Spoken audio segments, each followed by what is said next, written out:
வந்து விஜயநகரம் நியூட்ரிஷன் சென்டருக்கு ஒரு பவர்ஃபுல் உமன் பொலிட்டீஷியன் வந்திருக்காங்க. அவங்க இந்த 4 நாளையில என்ன ஃபீல், இந்த ஃபுட்டை எடுத்ததுக்கு அப்புறம் என்ன ஃபீல் பண்றாங்க, அவங்க பிரச்சனை எப்படி சரியாச்சுன்னு அவங்க கிட்ட கேட்டு தெரிஞ்சுக்கலாம். வணக்கம், என் பேர் நாகலட்சுமி, ஹஸ்பண்ட் பேர் ராமர். நான் வந்து பார்த்தீங்கன்னா பேசிட்டு இருக்கேன். ஆனால் வந்து என்னன்னு பார்த்தீங்கன்னா எனக்கு ஹார்ட் பெயின் இருக்கு, அதிக லெவலில் வெயிட் போட்டுட்டே இருக்கு. நான் எவ்வளவோ ட்ரை பண்ணேன், அது முடியல. அப்புறம் என்னுடைய சிஸ்டர் சாந்தி சொன்னாங்க, அப்புறம் விஜய்க்கு வந்தேன். 4 நாள் வந்து பார்த்தீங்கன்னா நான் 1.5 கிலோ குறைஞ்சிருக்கேன். இன்னொரு விஷயம் என்னன்னு பார்த்தீங்கன்னா கொழுப்பு வந்து அதிகமாக இருக்கனால ஒரு 1 வீக்காக எனக்கு ஹார்ட் பெயின் கொடுத்து வர மாதிரி இருந்தது. இங்கே வந்து பார்த்ததுக்கப்புறம் 4 டேஸ்லேயே கொஞ்சம் லிமிட்டு அந்த அறிகுறி உடம்பு என்னென்ன பண்ணுதோ அது எல்லாமே நமக்கு நல்லா தெரியுது. மனசுக்கு திருப்தியாக இருக்குது.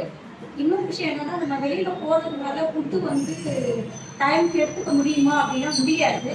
ஆனால் வந்து இவங்க நமக்கு நிறைய கைடு பண்ணையில் வந்து நிறைய விஷயங்கள் நமக்கு புரிய வைக்கிறாங்க.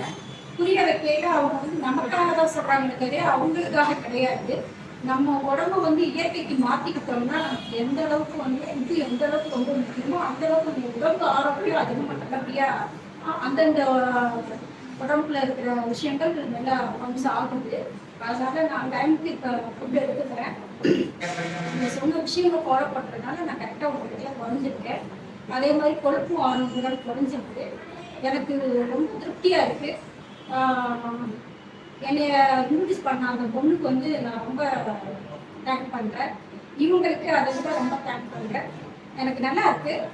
யாரும் இதை பார்த்து வர்றவங்க யாராலும் வந்து இவங்களுடைய அட்வைஸை கேளுங்க. அவங்களுக்காக இல்லை, நமக்காக இயற்கை முறைக்கு மாறுறது எவ்வளோ விஷயம் நல்ல விஷயம் இருக்குது. மாறுங்க. ஹாஸ்பிட்டலில் கொண்டு போய் 1 lakh 2 lakh இப்படி கொண்டு போய் கொடுக்குறதுக்கு இது ரொம்ப பெஸ்ட்டாக இருக்குது. வந்து பாருங்க.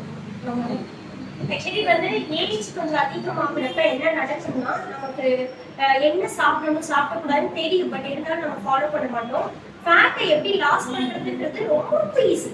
நமக்கு பிடிச்சதை சாப்பிட்டுட்டு அந்த டைமிங்க்கு சாப்பிட்டுட்டு ஒரு சில விஷயத்தை மட்டும் மாற்றணும்னா ஈஸியாக ஃபேட் லாஸ் பண்ணலாம். ஸோ யாருக்காவது ஃபேட் லாஸ் வெயிட் லாஸ் பண்ணணும் அப்படின்ற இன்ட்ரெஸ்ட் இருக்கு, அது எப்படி பண்ணணுன்ற ஒரு தேடல் இருக்கிறவங்களுக்கு இந்த வீடியோ ஷேர் பண்ணுங்க. தேங்க்யூ.